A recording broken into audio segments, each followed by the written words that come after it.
पिछले चंद सालों के दौरान जनूबी एशिया और दीगर बहुत से ममालिक में तबाही मचाने वाले सहराई टिड्डियों के झुंड अफजाइश नस्ल के मरहले में दोबारा दाखिल हो चुके हैं। इसको पाकिस्तान में टिड्डी दल का नाम दिया गया है। शायद आपको सुनकर हैरत का झटका लगे कि टिड्डी दल के एक झुंड में 10 अरब से ज़्यादा टिड्डियाँ भी शामिल हो सकती हैं और ये झुंड सैकड़ों किलोमीटर रकबे पर फैले हो सकते हैं। टिड्डी दल के झुंड रोज़ाना 120 किलोमीटर का सफ़र तय कर सकते हैं। 2003 में शुरू होने वाले टिड्डी दल के झुंडों के हमले में जो 2 बरस तक जारी रहा, सिर्फ मगरबी अफ्रीका में $2.5 अरब की फसलें तबाह हुई थीं। इससे आप अंदाज़ा लगा सकते हैं कि ये टिड्डी दल कितनी ख़तरनाक चीज़ है। आज हम आपको टिड्डी दल के हवाले से कुछ चशम कुशा हक़ाइक़ दिखाएंगे, मगर उससे पहले हमारे नए आने वाले दोस्त हमारा चैनल सब्सक्राइब कर लें ताकि आपको हमारी वीडियोस बर वक्त मौसूल होती रहें। नाजरीन, इस टिड्डी दल के ख़तरनाक होने का अंदाज़ा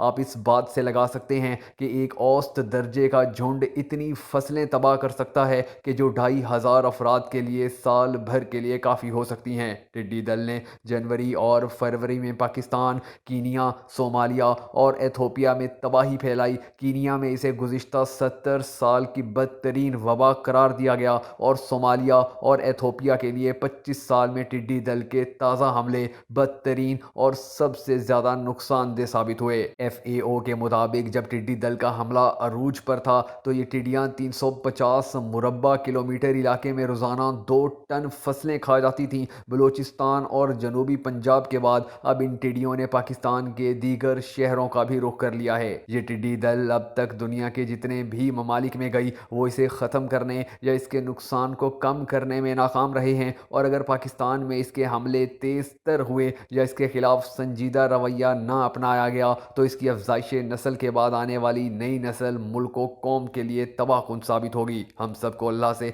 यही दुआ करनी चाहिए कि वो इस तरह के बहरानों, वबाओं और अमराज से तमाम आलम इंसानियत को महफूज रखे। दोस्तों, अगर आपको हमारी ये वीडियो पसंद आई हो तो नीचे मौजूद लाइक के आइकन को प्रेस कीजिए और हमारा चैनल सब्सक्राइब करना हरगिज़ मत भूलिएगा।